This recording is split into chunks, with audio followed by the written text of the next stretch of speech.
जो ये आप कट ऑफ देख रहे हो, ये आने वाला 6-7 दिन के भीतर राई का भाव रात न गया वाली कहानी होगी। और मेरे हिसाब से जो ये कट ऑफ बता रही उनमें तो मुश्किल तय 2-3 ही आदमी की कट ऑफ सही जाएगी। पर इतनी श्योरिटी जरूर है जो ये 70 बताने लग रही, 70 के नीचे EWS की, BCB की, BCA का चांस है कि शायद मे भी रह जाए। जर्नल की लिस्ट कभी भी 70, 71, 72, 73 तक ना रहे। कोई कितना बड़ा यूट्यूब चैनल हो, कितना भी एक्सपीरियंस हो, सब अपना तुक्को लगावी ही। अब आप देख रहे हो हर आदमी जर्नल की 70 से 72 बता रहे, प्लस 1-2 आप पहले मान के चलो 74-75। अगर आपके 74-75 हैं तो आप जर्नल फाइट करोगा, अदरवाइज कोई चांस नहीं है आपको।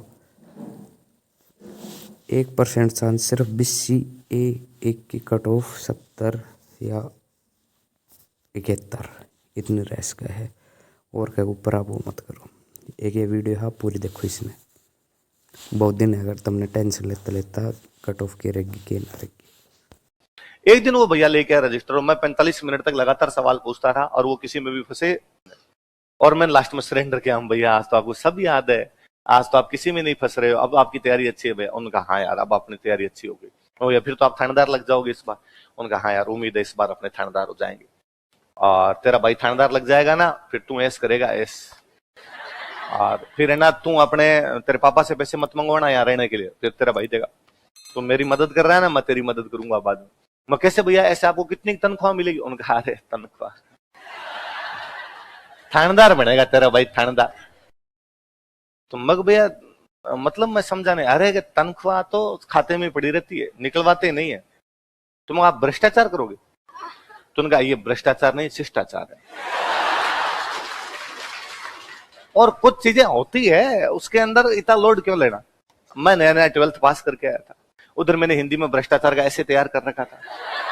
वो जो ऐसे की लाइनें थी, मैंने भैया पर हाथों हाथ उड़ेली उनके। मैं बस, हम देश को केवल बाहरी दुश्मनों से खतरा नहीं है, कुछ लोग अंदर ही अंदर देश को दिमक की तरह खाए जाए। ये जो भ्रष्टाचार है हमारे देश को खोखला कर देगा। नाना पाटेकर टाइप के जो डायलॉग थे मैंने भैया को दिए। भैया मुस्कुराए, चिल एकदम, उठ के जाने लगे। मेरे सिर पे हाथ फेरा। अरे का राजवीर, तू अभी टाबर है, तू जानता नहीं है लेकमे की नेल पॉलिश 55 रुपए की आती है। धीरे धीरे सीखेगा, धीरे धीरे जानेगा। मैंने किसी क्लास में किस्सा सुनाया, क्लास में कोई बच्चा खड़ा और उसने कहा सर आप अभी भी टाबर ही हो, लेकमे वाली 55 से महंगी आती है, आप थोड़े आगे बढ़ो सर, थोड़ा और है। इरादे बनना पड़ेगा, लेकमे वाली नेल पॉलिश के चक्कर में आना नहीं है। लेकमे वाली बात भी आपको बताई हुई कि नहीं बताई हुई? अच्छा, विदेशी मुद्रा भंडार जानते हो क्या होता है? फॉरेन रिजर्व इकोनॉमी में बताया होगा विजय।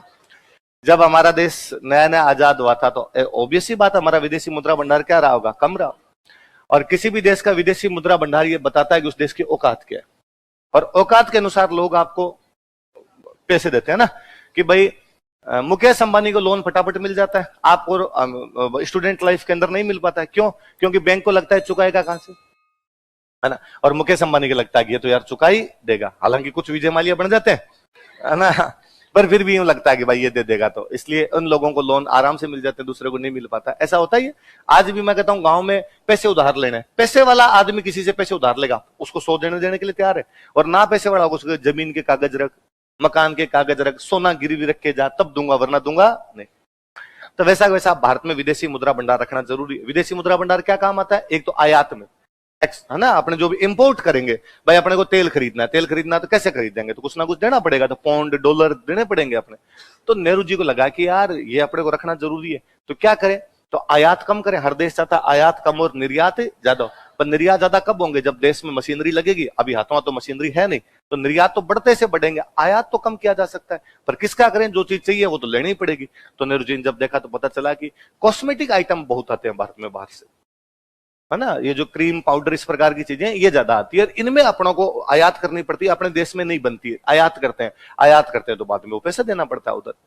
तो टाटा को बुलाया नेहरू जी ने। टाटा है जो अपने रतन टाटा के फोरफादर जमशेद जी वो जो थे, उनको बुलाया, उनको बुला के कहा कि भाई प्लीज आप लोग है ना कोई कॉस्मेटिक आइटम्स बनाओ, यहाँ पर इंडिया के अंदर ही बनाओ, कोई अच्छा ब्रांड बना लो और वो जो है अपने देश में आपूर्ति कर देगा, सप्लाई कर देगा, तो बाहर से मंगाने की आवश्यकता नहीं पड़े।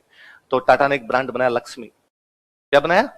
जितने सुंदर मां लक्ष्मी है, हमारे कॉस्मेटिक आइटम बनाओगे तो उतने सुंदर आप हो जाओगे।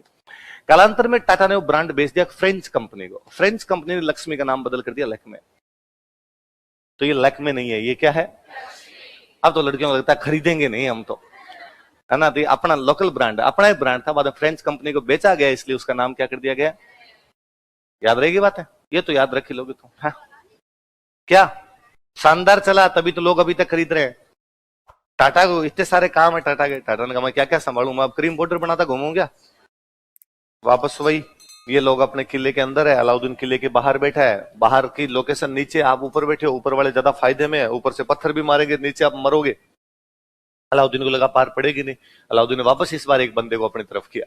उस बंदे का नाम था बिक्का दैया। क्या नाम था?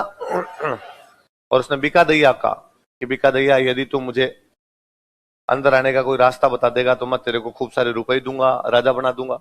और बिक्का दैया ने कहा कि इस किले की दीवार एक साइड से कच्ची है और यदि तू कच्ची दीवार तोड़ देगा तो किले के अंदर घुस जाएगा। तो उसने कहा मुझे क्या पता चले किले की दीवार किस साइड से कच्ची है? तो उसने कहा राई होती है, राई, राई का बीज होता है, राई का बीज। तो राई जो होती है वो ऐसा बीज होता है कि यदि आप रात को डालो जमीन में तो सुबह तक जमीन फटने लग जाती है वहां से। तो उसने कहा इसके चारों तरफ राई डलवा दे, जहां से जमीन कच्ची होगी वहां से जमीन में दरारें आ जाएगी, तो पता चल जाएगा कि ये वाली दीवार क्या है, कच्ची। तो कहते अलाउद्दीन ने घोषणा करवाई कि आसपास में जिसके पास जितनी राई हो लेके आओ। और लोग भाई बोरियां भर भर के राई ले लेके गए। और अलाउद्दीन ने कहा हाँ भाई बताओ, कहा मैं 100 रुपए किलो, 200 रुपए किलो, मुंह मांगे दाम पर अलाउद्दीन ने राई खरीदी, चारों तरफ राई डाली, जहां से राई फूटी इसका मतलब वहां से दीवार क्या है, कच्चे। एक कोई मेरे जैसा महा आलसी था, वो अगले दिन राई लेके गया अलाउद्दीन के पास और कहा सुल्तान राई लेके आऊं। सुल्तान ने कहा तोल लो भाई 1 रुपए किलो के हिसाब से। उसने कहा अच्छा, रात को तो 100 रुपए किलो और 200 रुपए किलो और मेरे वाली 1 रुपए किलो। अलाउद्दीन ने कहा राई रा भाव रात ही गया, राई के भाव रात को ही चले। इसलिए आज भी राजस्थान में ऐसा कोई काम जो हो चुका हो उसके लिए कहेंगे राई रा भाव। राई के भाव तो कब चले गए थे? रात ही चले गए थे कि भाई आरएस का फॉर्म भरना था और आप 30 तारीख को लास्ट डेट थी, आप वहां तक पहुंचे ही नहीं और आप 1 तारीख को गए, आपने कहा मेरा फॉर्म भर दो। ई मित्र वाले भैया को क्या कहेंगे? राई रा भाव। राई के भाव तो कब चले गए थे? रात तक राई के भाव थे, अब राई के भाव। कोई मुझे जालोर का किला किसके भाव बिक गया था? किसके भाव बिक गया था? बिका दैया को खूब सारे रुपए मिले, बिका दैया रुपए लेके अपने घर पे आया। बिका दैया की पत्नी थी, उसका नाम था हीरा दे। क्या नाम था?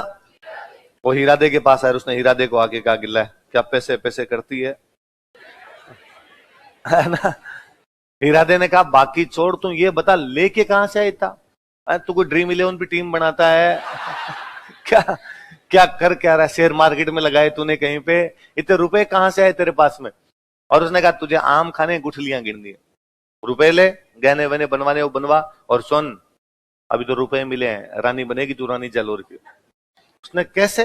तू एक सैनिक है, मैं रानी कैसे बनूंगी? उसने कहा किसी को बताना मत, मैंने अलाउद्दीन को अंदर आने का रास्ता बताया। अब अलाउद्दीन अंदर घुसेगा, कानड़देव वीरमदेव दोनों को मार देगा और मेरे को क्या बनाएगा? राजा। और हीरादे ने सोचा अरे ये तो विश्वासघात है देश के साथ। उसने कहा तो देश के साथ गद्दारी ऐसे कैसे किया जा सकता है? उसने कहा चुप, बताना मत किसी को। वो पिया वथन तो नौकी गिर गया। हीरादे बेचारी सोचती कि ये लिचड़ मेरा पति है, ये विश्वासघाती देशद्रोही, देश के साथ इस प्रकार के दुश्मनों के साथ देश के खिलाफ जाके दुश्मनों के साथ मिलने वाला आदमी ये मेरा पति? ऐसे पति से तो अच्छा है कि पति हो ही ना। वो चाकू लेके रसोई से, हीरादे सो रहा था, वो बकरी का दहिया सो रहा था, हीरादे ने चाकू चाकू मारे, उसको मार दिया। तो अपने विश्वासघाती पति को कौन मार देती है? हीरादे मार देती है। उसने कहा भाई ऐसे पुरुषों की यहाँ कोई आवश्यकता। तो राजस्थान है वीरों की धरती, पर उससे भी बड़ी वो, ये केवल राजस्थान ही है जहां पर कोई महिला इसलिए अपना सिर काट के दे देती है क्योंकि उसका पति युद्ध में जाने से। ये राजस्थान ही है जहां पर एक माँ अपने बेटों को कहती है कि भले ही आपस की दुश्मनी हो लेकिन फिर भी तुम्हें अपने देश की रक्षा करनी चाहिए। अलाउद्दीन की माँ था। वो राजस्थान ही है जहां पर एक रानी इसलिए किले के दरवाजे बंद कर देती है क्योंकि उसका पति युद्ध से हारकर, कौन? जसवंत है ना। ये राजस्थानी है जब एक महिला इसलिए अपने पति को मार देती है क्योंकि उसका पति जो है वो देश के साथ क्या करके है, गद्दार। उस महान महिला का नाम क्या है? ऐसे एग्जाम्पल केवल आपको राजस्थान में मिलेंगे। हमेशा हम कहते हैं कि साहित्य समाज का दर्पण, लिटरेचर में सोसाइटी जो रिफ्लेक्ट होती है, जैसी आपकी सोसाइटी है वैसा ही क्या होगा आपका लिटरेचर। तो यदि किसी भी समय के सोसाइटी के बारे में जानना हो तो उस समय का क्या पढ़ लिया जाए, लिटरेचर पढ़ोगे तो अपने आप सोसाइटी का पता चल जाए। आप दुनिया में कहीं का भी लिटरेचर पढ़िए, आप इंग्लिश का पढ़िए, यूरोपियन किसी दूसरी लैंग्वेज का पढ़िए, इंडियन लैंग्वेज का पढ़िए, और उसमें महिलाओं का वर्णन देखिए कि महिलाओं का वर्णन किस रूप में किया गया है। और उसके अंदर महिलाओं का वर्णन उस प्रकार से मिलेगा कि प्रेम के मामले में, श्रृंगार के मामले में, सुंदरता के मामले में महिलाओं का जिक्र मिलेगा। आप राजस्थान का साहित्य कभी पढ़ के देखिए तो राजस्थान की महिलाओं का वर्णन खूब वीरता ही वीरता के अंदर मिलेगा।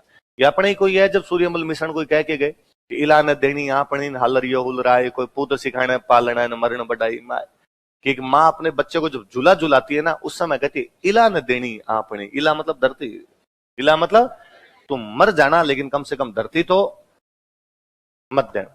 ये अपना राजस्थान है जहां पर कोई इस प्रकार की बातें अपने सुनती है कि सूत मरियो हित देश मर हरख्यो बंधु समाज, मानी हरखी जलम देन जतरी हरखी आज। सूत मतलब होता है बेटा, सूत मतलब क्या होता है, सूत मरियो हित देश में, बेटा किसके हित में मर गया, देश। हरख्यो बंधु समाज, हरखना मतलब होता है गर्व करना, पूरे सबको गर्व हुआ कि भाई हमारा भाई, हमारा बेटा, हमारा जो बंधु था वो युद्ध में शहीद हुआ है, देश के लिए लड़ता हुआ शहीद हुआ है। माँ ने हरखी जलम दे, माँ इतनी राजी तो उस दिन भी नहीं हुई थी जब बेटे का क्या हुआ था, जन्म। जतरी हरखी आज, उससे ज्यादा आज वो राजी थी, उसे लगा कि जिस किसी को भी मैंने जन्म दिया था वो आज देश के काम आया, फालतू की मौत तो मरा। ऐसी माँ की बातें अपने यहीं पर मिलेगी। और मुझे एक और याद है, काफी अच्छा सा सूर्यमल जी का है, पता नहीं किसका दो है कि सूत रण चालू सूत भाग्यो गवा लथपथ थाय। रण चालू मतलब युद्ध चालू, सूत भाग्यो मतलब बेटा भाग गया, गवा लथपथ थाय, क्यों भाग गया, क्योंकि घाव ही घाव हो गया, गाँव में क्या हो गया था, लथपथ। मायड़ हांचड़ बांधिया धन चूड़ी चटकाए, माँ ने अपने स्तन काट के फेंक दिए थे कि शर्म आती है तेरे को 9 महीने यहाँ पर 9 महीने तेरे को 9 महीने पेट में रखा और उसके बाद यहाँ से तुझे दूध पिलाया था। पत्नी ने अपना चूड़ा तोड़ दिया कि तेरे जैसे का चूड़ा पहनने से अच्छा वैसे बिना चूड़ी के रहते हो। ऐसे एग्जाम्पल केवल आपको राजस्थान के अंदर मिलेंगे। तो वो महान महिला कौन है जिसने बीका दैया को मार दिया? तो मेरे को आज ही कहता गया समाज में ये बीमारी है, समाज में ये बीमारी, समाज में भ्रष्टाचार है, समाज में अपराधीकरण है। मगर ये समाज की बीमारियां दूर करने का एकमात्र तरीका है कि महिलाओं को क्या होना पड़ेगा, स्ट्रॉन्ग। महिलाएं जिस समाज में सशक्त होती है उस समाज में ऐसी बुराइयां, एक पति विश्वासघात करके आया, उसकी पत्नी ने उसको मार दिया तो दूसरे 10 पति चमके बेचारे। कि इस प्रकार का सोचना भी, वरना पता नहीं अपने वाले लुगाई कब चंडी बन जाए, सल्टाई दे, है ना। लोग कहते हैं अब समाज में भ्रष्टाचार है, मैं कोई आदमी भ्रष्टाचार के रुपए लेके घर पे आए, यहां तो खाली चाकू लेके पीछे ही भाग ले, ज्यादा कुछ करने की आवश्यकता। तो 10 पति दूसरे भी इस प्रकार से भ्रष्टाचार